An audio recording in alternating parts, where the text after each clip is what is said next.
हाय नमस्ते दोस्तों, कैसे हो आप सब। मैं आपकी होस्ट और दोस्त वंशिका आप सभी का तहे दिल से बहुत बहुत स्वागत करती हूँ heart tales love stories by Vanshika के चैनल पर। दोस्तों, आज की कहानी में बहुत सारे ट्विस्ट एंड टर्न्स है, तो आइए देखते हैं इसकी एंडिंग कैसी है। हितेश नाम का एक लड़का था। एक बहुत बड़े तथा अमीर घर से रिश्ता रखता था। हितेश के पिताजी एक बहुत बड़ी नौकरी तथा उनका एक बहुत बड़ा साम्राज्य हुआ करता था, जिस कारण से हितेश अपने बाप के पैसों पर बहुत ज़्यादा घमंड किया करता था। वह बहुत सारे दोस्तों को और बहुत सारी गर्लफ्रेंड्स को एक बार में ही एक साथ रख सकता था। पैसों की इतनी ज़्यादा अमीर होने के कारण लोगों को कुछ भी नहीं समझा करता था। सभी से झगड़ा किया करता था और सभी के साथ बहुत ज़्यादा बुरे मानसिकता वाले हालात से पेश आता था। यही कारण है कि हितेश का कोई भी बेस्ट फ्रेंड नहीं था। वह जितने भी फ्रेंड्स के साथ रहता या जितने भी दोस्त के साथ रहता, वो सिर्फ उसके साथ उसके पैसों पर मौज मस्ती करने के लिए ही रहते थे। लेकिन जब हितेश किसी भी मुश्किल में फंस जाता था तो कोई भी दोस्त उसकी मदद करने के लिए बिल्कुल भी आगे नहीं आता था। हितेश बहुत ज़्यादा अपनी गर्लफ्रेंड्स तथा दोस्तों के साथ टूर करने के लिए बाहर देश जाया करता था, क्योंकि उनके पिताजी के पास इतनी ज़्यादा दौलत थी कि कितना भी हितेश उस दौलत में से पैसा उड़ा दे, उनको कोई फ़र्क नहीं पड़ने वाला था। इस कारण से हितेश उस दौलत को लेकर बहुत ज़्यादा घमंड किया करता था और हमेशा अपने दोस्तों को बहुत ज़्यादा पार्टीज दिया करता था। हितेश को लड़कियों की लत लग गई थी। ज़्यादा पैसे होने के कारण वह बहुत सारी लड़कियों के साथ घूमा करता था। रिजॉर्ट लेके जाया करता था, डिस्को लेके जाया करता था। एक दिन जब हितेश किसी कारण से अपनी छत पर टहल रहा था तो उसके घर के सामने एक छत पर एक बहुत ज़्यादा खूबसूरत लड़की टहल रही थी। हितेश अपने पैसों के दम पर सोचा कि चाहे कोई भी लड़की हो, अगर हितेश एक बार इशारा कर देगा तो कोई भी लड़की उसके आगे अपना एटीट्यूड को नहीं रखेगी। लेकिन ये लड़की थोड़ी अलग थी। ये लड़की एक अच्छे परिवार से बिलोंग करती थी। वह लड़की ऐसी वैसी लड़की नहीं थी जो किसी का पैसा देखकर उसके साथ चली जाए।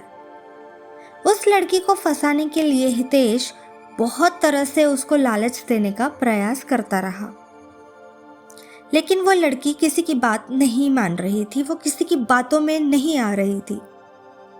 हितेश ने अपनी बहुत सारी गर्लफ्रेंड्स को उसके पास भेजकर लालच देने की कोशिश की, लेकिन वह लड़की बिल्कुल भी बात मानने को तैयार नहीं थी।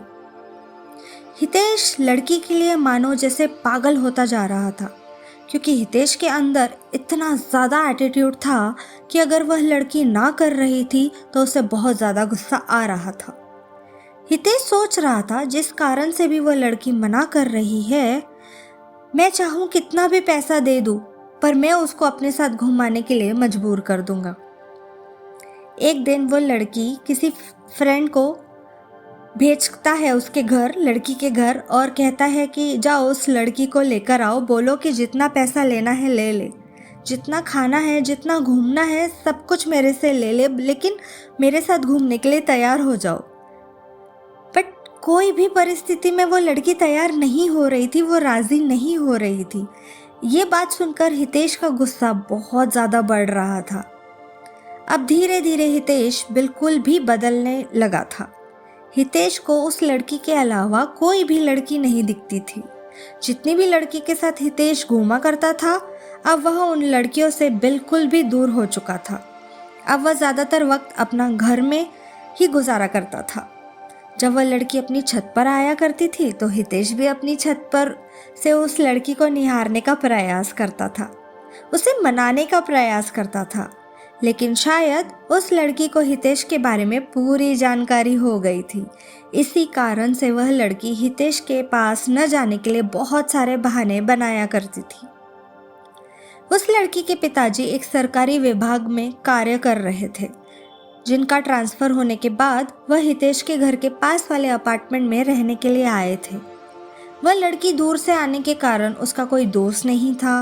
लड़की कहीं घूमने के लिए भी नहीं जाया करती थी। क्योंकि घूमने के लिए उसकी कोई सहेली नहीं थी। नया होने के कारण वह अकेले घूम भी नहीं पा रही थी। ऐसे तो वहाँ के ज़्यादातर लड़कियाँ अच्छे स्वभाव की नहीं थी, जिस कारण से उस लड़की को कोई भी सहेली पसंद नहीं आ रही थी। हितेश उस लड़की को हमेशा ही याद किया करता था, लेकिन ऐसा कुछ भी नहीं हुआ। कुछ दिन बीत जाने के बाद वह लड़की अपने अपार्टमेंट को छोड़कर जाने ही वाली थी, क्योंकि उसके पिताजी एक सरकारी ऑफिसर थे और उनका ट्रांसफ़र 3 महीने में दूसरी जगह हो जाया करता था। और 3 महीने गुजर गए थे। उनकी ट्रांसफ़र अब किसी दूसरी जगह हो गई थी। ऐसे में हितेश बहुत ज़्यादा दुखी रहने लगा, क्योंकि वह जिससे प्यार करता था कभी भी उससे न बात कर सका, न ही कुछ बात आगे बढ़ सकी।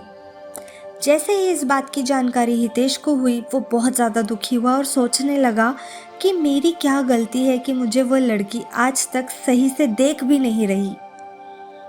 लेकिन माना था कि उस शहर में उस दिन अंतिम दिन था और हितेश चाहता था कि उस लड़की से मुलाकात करके कुछ बात की जाए। जब वह लड़की बाहर जा रही थी तो हितेश भी कहीं जा रहा था। जैसे ही उसने उस लड़की को देखा तो हितेश रुक गया।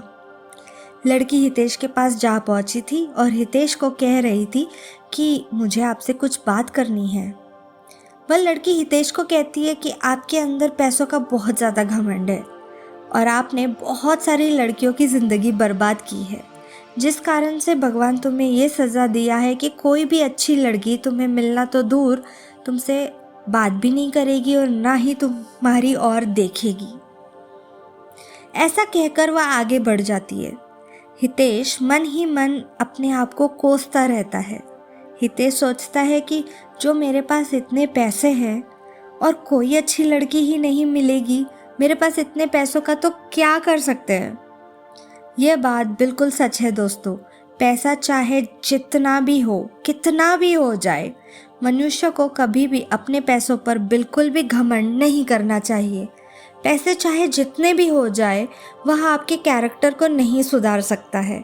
यदि आपके पास बहुत ज़्यादा पैसा है तो उसे संभाल कर रखो और वह अच्छी चीज़ों में उपयोग करे। तो दोस्तों, कैसी लगी आपको हमारी आज की ये अनोखी लव स्टोरी? अपनी दोस्त वंशिका को स्पॉटिफाई पे कमेंट्स करके ज़रूर बताइएगा। और अगर आप चाहते हैं कि मैं आपके कपल का नाम अपनी नेक्स्ट स्टोरी में एज अ कैरेक्टर मेंशन करूं, तो वो भी मुझे आप कमेंट्स सेक्शन में कमेंट्स करके ज़रूर बताइएगा। मैं वादा करती हूँ कि अगली स्टोरी में वही कपल का नाम एज अ कैरेक्टर मेंशन होगा। तो दोस्तों, वक्त का तकाजा है, वक्त हो चला आपसे विदा लेने का। फिर मिलूंगी एक अनोखी लव स्टोरी के साथ। तब तक के लिए अपना ख्याल रखिएगा, अपनी वंशिका को कमेंट्स करते रहिएगा और अलविदा।